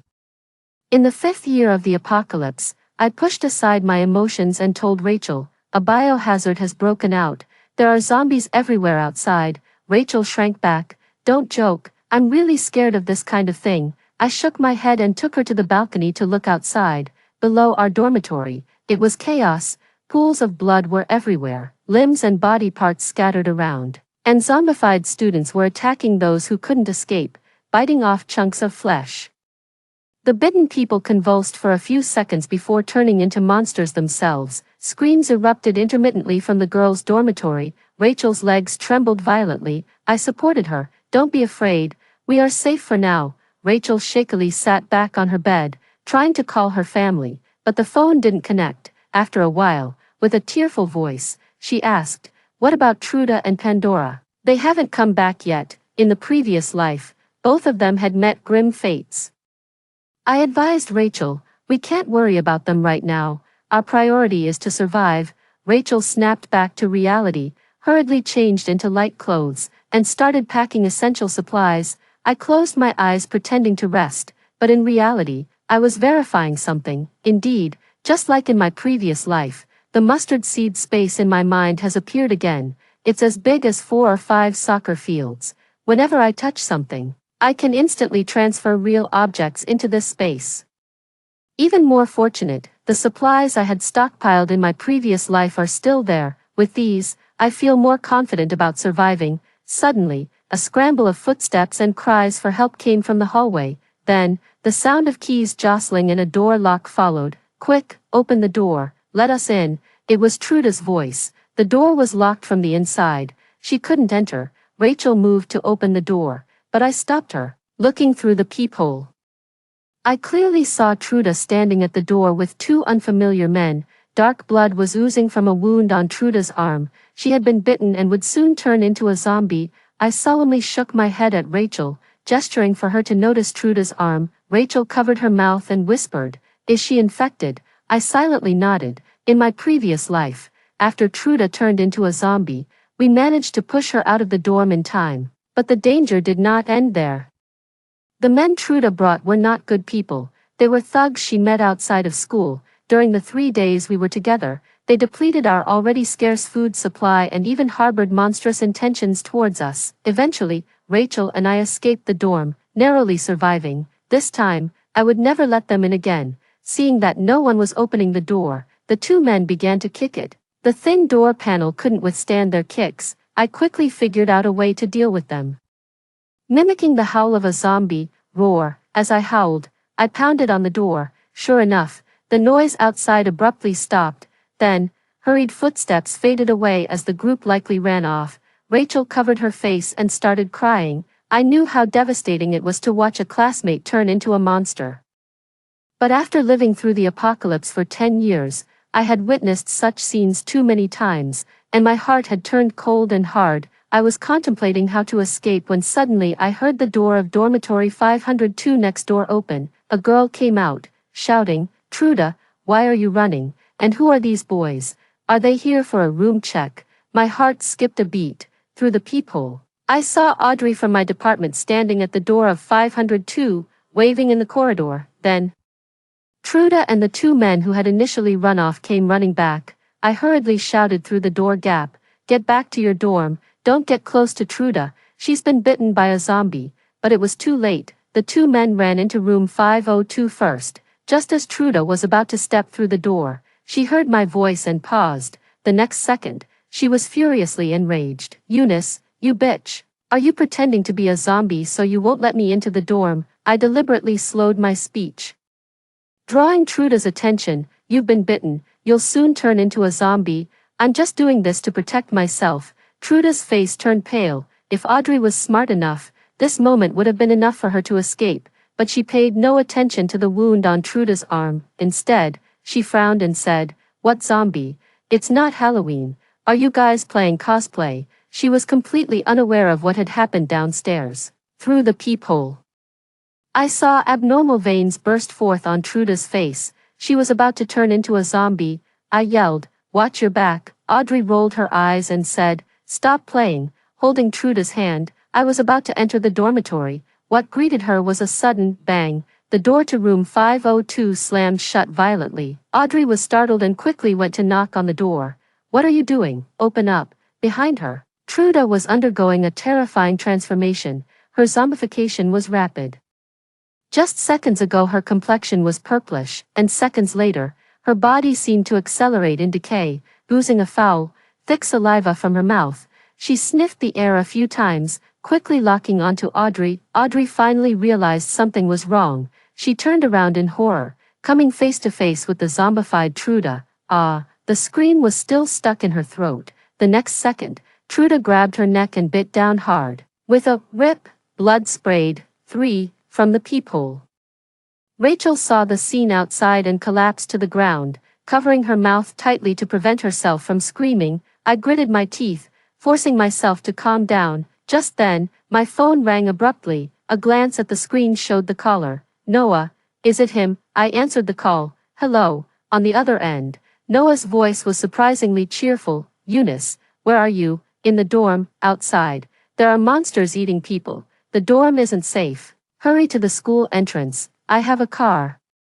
And you can come with me to the safe zone." Listening to Noah, a strange feeling surged in my heart. Noah is my boyfriend. In the last life, he, like me, was stuck in the dorm for 3 days until hunger forced him out, and that's how we met by chance and were rescued by the passing army to the northwest safe area. This life, how could he be outside the school, and how would he know where the safe zone is? Suddenly, a woman's scream came through the phone. Noah, zombies are closing in. We can't wait any longer. The voice was soft and familiar. Pandora. I quickly made up my mind and said into the phone, wait for me 5 minutes. I grabbed Rachel, took the prepared supplies, and quietly opened the door to check. Fortunately, the zombies in the hallway were distracted by the broadcast from the other side of the dorm building, greatly facilitating our escape. Just as we opened the door to room 502 across the way also opened. What a coincidence. The moment our eyes met those of the two opposite us, I clearly saw the glaring malice in their eyes. Clearly, they were still holding a grudge about the earlier incident. Be careful, I whispered to Rachel. She subtly nodded. Without making a sound, we all rushed silently downstairs. There were more zombies outside the dorm building than inside. Just as we reached the ground floor, about a dozen zombies staggered towards us. Run, I shouted. Rachel and I sprinted, quickly spotting the black SUV parked by the roadside. However, just as we were only 10 meters from the school gate, dozens of zombies suddenly surged around the corner. Instinctively reaching for Rachel's hand, I grasped at air, whipping my head around. I was met with a sight that enraged me. A man from room 502 was grabbing Rachel's backpack, violently throwing her to the ground. Rachel, I lunged toward her. Behind us, a wave of zombies surged forward. A ghastly purple hand reached for Rachel's ankle, its black nails sharp and pointed. I drew my dagger and swiftly severed the hand, quickly pulling Rachel to her feet and sprinting forward with her in tow. Ahead, two figures were about to escape the school. I pulled out a dart from my bag and with a flick of my wrist, struck their calves. Their screams echoed as they fell to the ground. Rachel and I dashed through the school gates at breakneck speed. Behind us, layers of zombies flooded toward the fallen men, quickly overwhelming them. Noah, who had been waiting, hurriedly opened the car door and Rachel and I jumped in. The door slammed shut and the RV shot forward like an arrow released from its bow. I calmed my racing heart and took a deep breath, then began to carefully observe the others in the vehicle. Besides Rachel and me, there were 3 men and 1 woman. One was my boyfriend Noah, and another was my roommate Pandora. The other 2 were familiar faces. They were Pandora's backup options, Benjamin and Amber. I glanced around the RV. It was well stocked with food, medical supplies, and other necessities. The strangeness of the situation deepened. I nonchalantly asked, Noah, where did this car come from? Before Noah could answer, Benjamin, backup number 1, glanced at me with a self-satisfied look and said, Pandora rented it. You really should thank her for your rescue. Thank her. In the recent call, Pandora was urging Noah to leave quickly. Clearly, she had no intention of saving me and Rachel. I pressed further. Then how did you know where the safe zone was? Benjamin obviously disliked my tone. In his eyes, I should be grateful to Pandora. He frowned and turned away. Noah took over the conversation. Pandora's cousin works in the military. He shared the information with her. He glanced outside at the horrific zombies, his expression grave. At first, I didn't believe it. Didn't think zombies could be real. Pandora has a cousin in the military. I hadn't heard that in my previous life. Moreover, the apocalypse had struck suddenly, with no forewarning. Noah then gestured to the supplies in the car. Pandora stocked up on these early this morning. Stocking up early, she must have been sure the apocalypse was coming. I just responded with an, oh, then asked, how did you and Pandora meet up?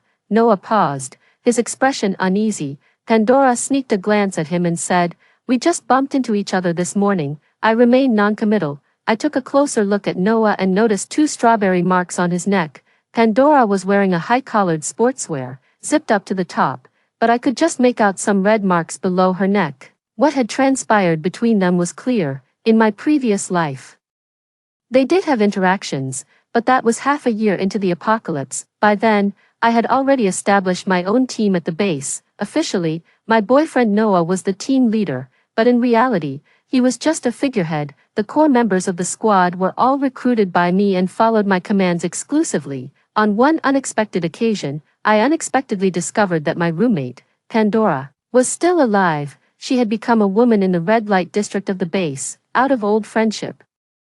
I arranged for her to receive supplies regularly, but it wasn't long before she got involved with Noah. I remember the day I caught them together.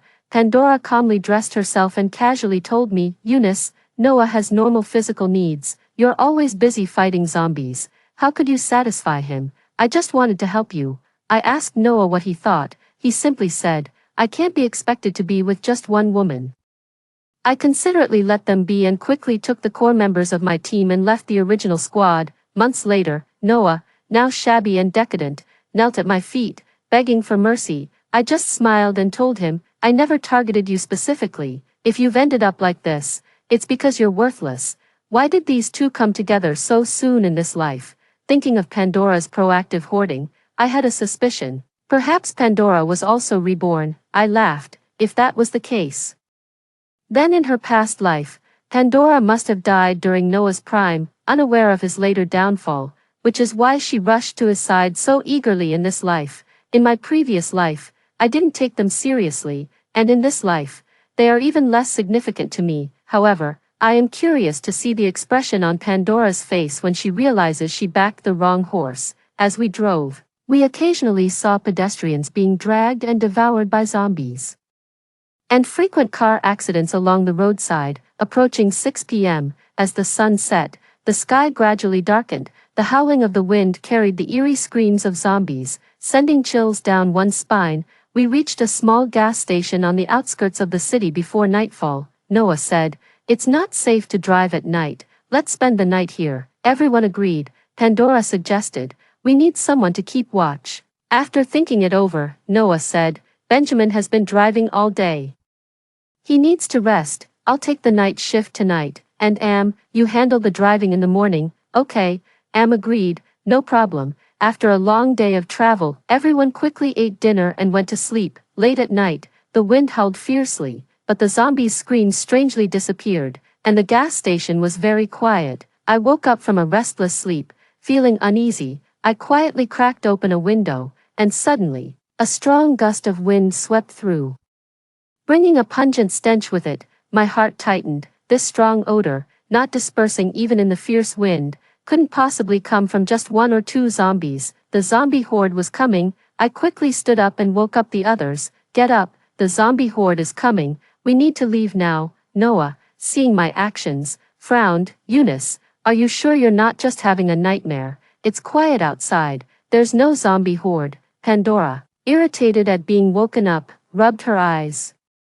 What are you doing? We all need to sleep. Seeing his idol upset, Benjamin gave me a harsh look. Hey, at a time like this, can you stop causing trouble for others? Okay. I quickly opened the window and said sternly, Smell that outside. Even such a strong wind can't disperse the stench, which means there must be hundreds, if not thousands, of zombies headed this way. Hearing this, everyone's faces turned pale. Leaning out the window to sniff again confirmed our fears. Let's move. Noah was the first to snap back to reality, and immediately started the car from the driver's seat. The roaring sound of the engine was particularly jarring in the quiet night, and almost at the same time, the frenzied, bloodthirsty howls of zombies could be heard not far away. The noise was deafening, like a tidal wave, repeatedly jarring our already taut nerves. Move, move, Pandora urged, her face ashen. It wasn't until half an hour later that we finally managed to shake off the chilling fear. Rachel, still frightened, patted her chest saying, That was terrifying. If we had been any later, we would have been zombie snacks. Shivered and added, Thank goodness Eunice was quick to react, or we wouldn't even know how we died. Noah smiled at me and said, Eunice, we owe you big time. Even Benjamin, who hadn't been too fond of me before, nodded in agreement and sincerely added, Thank you. Pandora, feeling left out, had a sour expression. She turned over, pulled up her blanket, and muttered, I'm dead tired, let's just sleep. The rest of us exchanged puzzled glances but didn't say much else. The next day, the situation outside had worsened significantly, with nearly twice as many zombies as the day before. The good news was that we encountered an army convoy headed to a safe base, which undoubtedly increased our safety. The bad news came around 4 in the afternoon when our convoy got stuck on a bridge, trapped behind hundreds of meters of traffic jam. Damn. Benjamin cursed loudly. How long do we have to wait before we can move? Everyone in the car was restless. Rachel shared some information she had gathered. There's not only zombies up ahead but also a car accident blocking the road. The army needs to clear the zombies first and then the road. It might take a while before we can proceed, since convoys tend to attract zombies. Getting surrounded would spell disaster, therefore. The military opted not to use firearms to avoid drawing even more zombies, relying instead on melee weapons, which made clearing them slower. Suddenly, a frantic honking started from the back of the line. Honk. Almost simultaneously, several more vehicles began honking. The sound of honk, honk, honk filled the air. Drivers began to panic. Who the hell is so brainless, honking at this time? Do they want to attract zombies? Idiots, stop honking. My heart sank. Honking was known to attract zombies, a basic survival knowledge. A single car honking could be a mistake or an emergency inside the vehicle, but several cars honking together, that indicated something serious. Something had definitely gone wrong at the back. I ran out of the RV and looked towards the end of the convoy, where I saw people climbing on top of their vehicles. Screaming in terror, through the howling wind, the fragmented cries reached us. The zombie horde is coming. The zombie horde was coming, and the road ahead was still not clear. We couldn't stay with the convoy. I quickly climbed onto a nearby car and stood on its roof to look back. The horde of zombies stretched as far as the eye could see. They were only a few hundred meters from the convoy. The military immediately arranged for firepower support in the rear. And the relentless rattling of machine guns filled the air. When we were caught in a pincer attack, there was no longer any concern about attracting more zombies, but the real problem was that we were on a bridge. The army couldn't use powerful explosives for fear of destroying the bridge, which would spell doom for everyone. Moreover, the effectiveness of the machine guns, which were limited in number, against the zombies was minimal. After the firepower attack, not only did the number of zombies not decrease, but it actually increased. The loud noises and the scent of blood drew an unending stream of zombies onto the bridge, ahead of the convoy. Although there were fewer zombies, the road was completely blocked by overturned and skewed vehicles, making it impassable for the convoy. Humanity was trapped in the middle, with no way forward or back. Rachel's face had turned pale with fear. Eunice, what do we do now? I had a helicopter in my space, which could whisk Rachel and me away, but what about the people trapped on the road? They were certain to die. As the zombie horde drew closer, I quickly devised a plan in my mind. I had an idea. I dashed towards the direction of the military, shouting as I ran, block the zombies with the vehicles, then blow up the bridge railings. Almost as soon as I finished speaking, a soldier who looked like an officer responded immediately. Good idea. His voice sounded familiar, and when I looked up, it was Oliver. He was Alan's nephew, the man in charge at the Northwest base, and the next in line to lead. Understanding my intent, Oliver quickly directed a group of soldiers into action. Dozens of vehicles were commandeered by about a dozen soldiers, lined up tightly to block the road completely. The vehicles were arranged bumper to prevent the zombies from breaking through. At the same time, the demolition experts quickly prepared their explosives. With a loud bang, a section of the railing was blown apart. By the time we finished, the zombie horde was upon us. The dense crowd of zombies pushed forward and, as expected, began falling off the bridge through the broken railings. Seeing this, I breathed a long sigh of relief. We were saved. The zombie onslaught lasted for half an hour, and it wasn't until the last few zombies were headshot by the military that it finally ended. Those who had narrowly escaped death cheered with tears streaming down their faces. Some knelt and kowtowed on the ground, while others embraced and wept together. When I returned to the RV, I noticed that everyone's gaze was particularly intense. Well, everyone except Pandora. Rachel was so excited she was nearly bursting. She hugged me tightly. Eunice, you were incredible. You saved everyone. You saved so many people. Amber, with sparkling eyes, asked me, Eunice, how did you come up with that idea? I pondered for a few seconds and replied, probably watched too many apocalypse-themed movies, just applied what I've seen. Benjamin came over, smacking his forehead. I like those too. How did I not think of that? Rachel pushed Benjamin playfully, laughing. You're not as smart as Eunice. Actually, the idea wasn't that complex, and with Oliver's capabilities, he would have thought of it eventually. Otherwise, he wouldn't have been able to make it back to the base alive in his previous life. I just happened to speak up first. Pandora, who had been sulking since getting in the car, finally crossed her arms impatiently and said, can you keep it down? The chatter is killing me. The others in the vehicle paused momentarily. The cheerful atmosphere suddenly dissipated. Benjamin asked worriedly, "Pandora, what's wrong? Are you feeling unwell?" Pandora was visibly upset but couldn't verbalize her true feelings. The thoughts of a girl are often easy to guess. "It was just jealousy," Rachel sneered. "What's wrong?" "Just feeling bad inside because she can't stand seeing others happy," Pandora snapped. "You'd better remember whose car you're in. You eat my food, use my things. What right do you have to be sarcastic with me?" Noah's expression hardened, and he stood up to say, "I asked Eunice and Rachel to come along in the car. If you have any complaints, blame me, not them." Pandora panicked and quickly explained, "Noah, I didn't mean to blame you." I laughed. "Oh, Noah," calling him so affectionately. I said, "Tell us what happened between you two on the last night before the apocalypse." Pandora's face turned pale instantly. Clearly, being exposed in front of two backups about her sordid affair was embarrassing for her. However, she soon made a choice. Biting her lip, her eyes brimming with tears, she said, "So you knew all along?" "Yes, that night I was already with Noah." A flicker of panic crossed Noah's face as he instinctively avoided my gaze. Pandora lowered her eyes, concealing the smugness in them, eagerly anticipating my reaction. "Oh," I said emotionlessly, turning to Noah and stating bluntly, "Then you're dumped." Both Noah and Pandora were stunned, their faces a picture of disbelief. Pandora stuttered, you, unable to figure out what to say next. She was ready to put on a performance, but I gave her no chance to act, leaving her feeling like she had punched into cotton. Unable to vent her frustration, Noah looked at me with guilt in his eyes. "I'm sorry, Eunice, that day I quickly gestured for him to stop. Cheating is cheating, no excuses. Rachel, let's go." I called to Rachel, who was already livid, and we quickly got out of the car. "Eunice, wait for me." Rachel hurried after me, spitting behind her and cursing, "Scumbag and slut." Behind us, Pandora and Noah's faces were a sight, while Benjamin and Amber looked as if they had swallowed something disgusting, shocked and nauseated.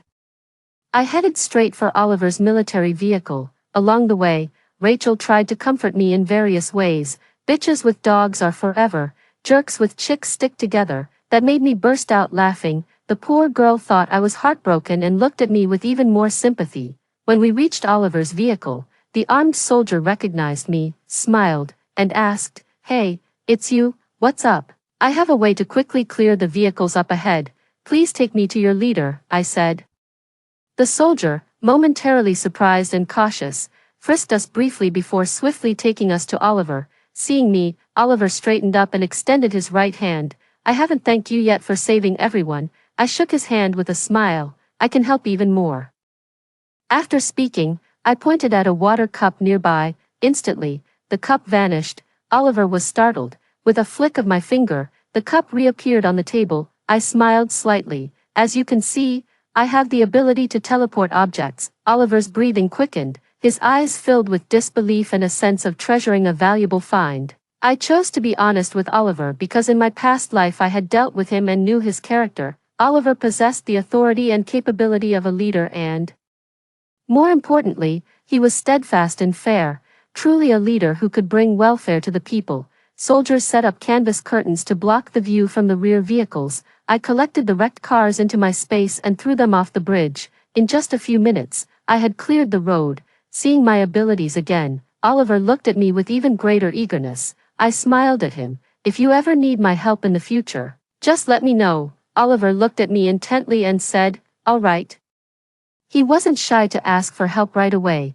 There was something he needed help with, transporting medical equipment. The military was divided into two groups, one returning to the safety base as originally planned and the other heading to Hospital A to search for equipment, and Hospital A was precisely where I had died in my previous life. I instructed the soldiers to take good care of Rachel, and then they drove directly to City A with the troops. The operation went very smoothly. The junior zombies were not difficult to deal with, and we quickly located the equipment. Thanks to my spatial abilities, those valuable and delicate devices were easily transported out. The soldiers were excited, looking at me as if I were a walking treasure. After transporting the necessary medical equipment back to the base, everyone from the top brass to the frontline researchers was elated. The head of the Zombie virus rehabilitation research team claimed that with the machines, there was hope to develop a cure within 5 years. The base quickly arranged a prime villa for me and deployed dozens of soldiers to guard me day and night. The situation inside the base was still unstable, and the knowledge of my space was strictly kept secret, with those in the know under orders to maintain confidentiality. Rachel also moved into the villa with me. As for Pandora and Noah, I didn't have time to pay attention to them. During this time, Oliver and I were busy collecting various equipment and supplies. More than a month had flown by in a blink. When I re-entered the base, I heard something new. A woman claimed to have been guided by God and could foresee the future. She predicted a small-scale zombie siege in 3 days. After a heavy rain, the temperature would suddenly rise to 45 degrees Celsius. The team sent to City B to search for supplies would encounter a wave of zombies. Everything she predicted came true. In these apocalyptic times, people were already anxious and fearful. Hearing of her deeds, they virtually revered her as a divine incarnation. Even Alan, the leader of the base, met with her. This woman was Pandora. Oliver and I returned to the base, weary and dusty. Upon arriving at Alan's office, we saw Pandora sitting on the sofa. The moment she saw me, she seemed incredulous, but soon after, she chuckled. "Eunice, long time no see, who is this with you?" Alan chimed in. "Oh, let me introduce him. This is my nephew, Oliver." Pandora's pupils dilated slightly. Having been in the base, she had naturally heard of Oliver's renown. A flash of jealousy crossed her eyes, clearly misunderstanding my relationship with Oliver. She scoffed. "I see Eunice is still so likable. In just a few days, you found someone new." Before I could respond, a fierce look flashed in Oliver's eyes as he snapped, "Watch it." Pandora was startled. Alan's expression also changed. But he managed to keep his composure, only darkly ordering the guards, "Please escort Miss Ding out." Pandora was completely baffled, unable to comprehend why Alan, who had been quite courteous just moments ago, had suddenly turned hostile. After being thrown out of the office, she stubbornly shouted at the door, "Hey, I can foresee the future. You'll regret sending me away." Oliver looked questioningly at Alan. Alan scoffed and shook his head. "Prophecies. She just happened to guess a few things right by chance." Pandora's so-called prophecies were merely memories from her past life. Memories can be flawed, and things can change. The benefits of her rebirth were not as great as she imagined. An hour later, after Oliver and I had reported the outcomes of our trip, to my surprise, Pandora was still waiting for me. As I emerged, she ran up to me and asked, "What is your relationship with Oliver?" I raised an eyebrow. "What's it to you?" Her expression complex. Pandora bit her lip and said, "Could you please introduce me to Oliver? I have the ability to predict the future, and keeping me would be useful. My requests are simple, a place to live and a daily supply of necessities." I turned and walked away. "I'm busy." Pandora stared at me, her gaze intense, her face filled with shock. Gnashing her teeth, she said, "I'll make you regret this." I scoffed. "Well, I'll be waiting." The next day, Pandora prophesied to her followers that the woman by Oliver's side would bring disaster upon him. Oliver commanded great respect at the base, and many were concerned about his affairs. However, before the prophecy could spread, a man strode into the temporary room where Pandora was staying. He looked fearsome and grabbed her by the collar, slapping her twice sharply. Blood trickled from the corner of Pandora's mouth. Leaving her stunned and frightened, she asked, What are you doing?" The man dragged her outside, his eyes bloodshot as he addressed the onlookers. 3 days ago, I gave her a bag of supplies in exchange for a prophecy. She told me there would be no large-scale zombie horde in City C, so my brothers and I decided to go there for supplies. But as soon as we arrived, we were surrounded by a zombie horde. I barely escaped with my life, but all my brothers died. After speaking, he slapped Pandora again. "This woman is a fraud who makes her living by deceiving people. I'm going to kill her today to avenge my brothers." He then pulled out a knife. Pandora's eyes filled with terror. No, put the knife down." The security team arrived just in time, restraining the furious man. After understanding the whole story, the security team sympathized with the man's ordeal and did not pursue charges against him for his violent act. However, they showed contempt and disdain for Pandora, who disregarded human lives and deceived people by pretending to be a seer. the news quickly spread throughout the base. Was the so-called divine woman just a fraud? At first, some people didn't believe it, but as time passed, Pandora's predictions became increasingly inaccurate. The enraged public, feeling deceived, dragged her into the street and beat her. If not for the strict discipline of the base, which did not allow provocations and disturbances, she would have been killed. 3 days later, Pandora came to my villa, requesting an audience to share some important information. When the soldier reported to me, I was enjoying a tomato beef brisket hot pot with Rachel. I was in a good mood and decided to let her in. Seeing her again, I hardly recognized her. Her body was bruised and battered. Nowhere near the pre-apocalyptic campus goddess she once was. As soon as she entered, she looked around the luxurious villa with eyes filled with greed. Then her gaze fell on the hot pot in Rachel's and my hands, and she unconsciously licked her lips. I asked, "What do you want?" Pandora spoke solemnly. "I know a secret that could be very useful to the base. I can tell you, but you must provide me with shelter and supplies." I glanced at her and said, "That depends on how much your so-called secret is worth. Don't worry, I'm fair. If the information you provide is valuable, I won't let you down." Pandora stared intently into my eyes, trying to gauge the truth in my words. After a moment, she said, "Within 6 months, Noah will awaken a space that can take anything from reality into it." Rachel and I exchanged glances, speechless, thinking we didn't believe her. Pandora quickly added, "I'm telling the truth." I asked, "Where did you get this information?" Pandora replied, "I told you I have the ability to prophesy. This is what I predicted. Noah will become the captain of the base's first squad, and his squad will have a continuous supply of materials. I saw with my own eyes how an empty warehouse was filled overnight. If that's not spatial transfer, what is?" Pandora was detail-oriented, but she completely misunderstood the situation. I smiled, placing my hand on a nearby chair. "Are you talking about this space?" With that, the chair vanished. Pandora fell to the ground, her face filled with astonishment, full of disbelief. She exclaimed, "You have a space too?" I walked over to her, smiling, and said, "The one with the space isn't Noah, it's me." Pandora stared at me in terror as if she had seen a ghost, murmuring to herself, "How can this be? How? The space is yours, not Noah's." I confirmed, "That's right." After a moment, she broke down, alternating between crying and laughing madly as she tore at her hair, then ran out of the villa. Rachel watched in shock. "She's lost her mind, hasn't she?" Then she reminded me, "Eunice, that scumbag Noah has been to the villa several times trying to reconcile with you. I had someone chase him away. Don't let him fool you. I heard he's been mooching off Pandora ever since he got to the base. Men who cheat and sponge off women are the worst." I gave her a reassuring look. "Do I look that foolish?" Rachel nodded in satisfaction. Then she gossiped, "So, how are things going with Oliver?" I quickly finished the hot pot in my hand, placed the bowl on the ground, and said, "Oliver and I are strictly professional partners." Then I stood up and said, "I have to go now." "Leaving so soon?" Rachel called out from behind. "Eunice, I think Oliver is interested in you. Give him a chance."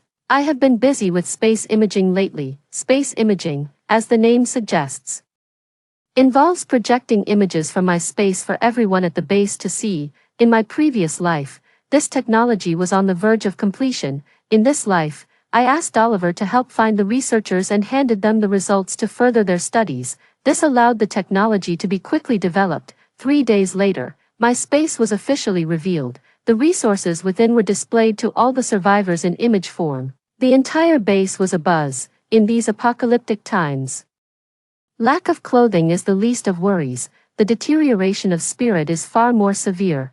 During these hardest days for humanity, this space undoubtedly became a beacon of hope. With this space, the pace of infrastructure building could be accelerated significantly, allowing large machinery, building materials, and even houses to be quickly placed where needed. There is no passage of time within the space, so perishable food and items can be preserved to the maximum extent, completely preventing resource waste. The inspiring and uplifting value of this space far exceeds its storage function. It is a symbol of an era. That day, as usual, I headed to the newly established safe zone. Pandora suddenly burst out from around the corner. Immediately, a soldier caught her, and several guns were pointed at her in an instant. I waved my hand, signaling the soldiers to release her. I had someone investigate Noah and Pandora's situation before. Noah tried several times to see me.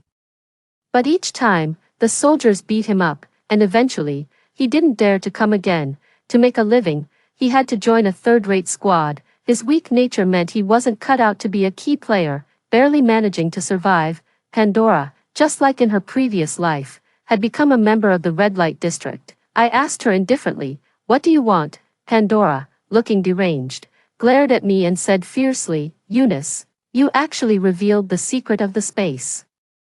Do you know this is a divine item that many people desperately seek?" She muttered to herself, "If it were mine, if it were given to me, I would make everyone kneel at my feet." I scoffed, "What good would it do to give it to you? Even if it were yours, you would have been dead since the day you left school. With your capabilities, could you have kept this space safe?" Pandora suddenly faltered. "Indeed, what difference would it make if it were hers?" She paused, stunned, with a bitter laugh.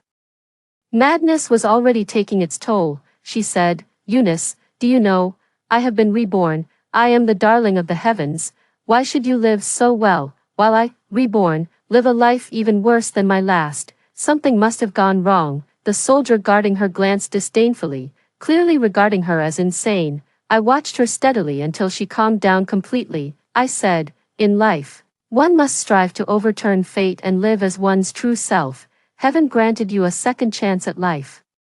If you remain trapped in the mindset of a reborn, ultimately treading the same old path as before, how is that different from being a puppet of fate?" Having said that, I walked away, paying no further attention to Pandora behind me. 3 years later, the Northwestern Security Base had become the largest base in China, a safe zone spanning thousands of miles, capable of accommodating 300,000 residents, with numerous strong allies and dependents.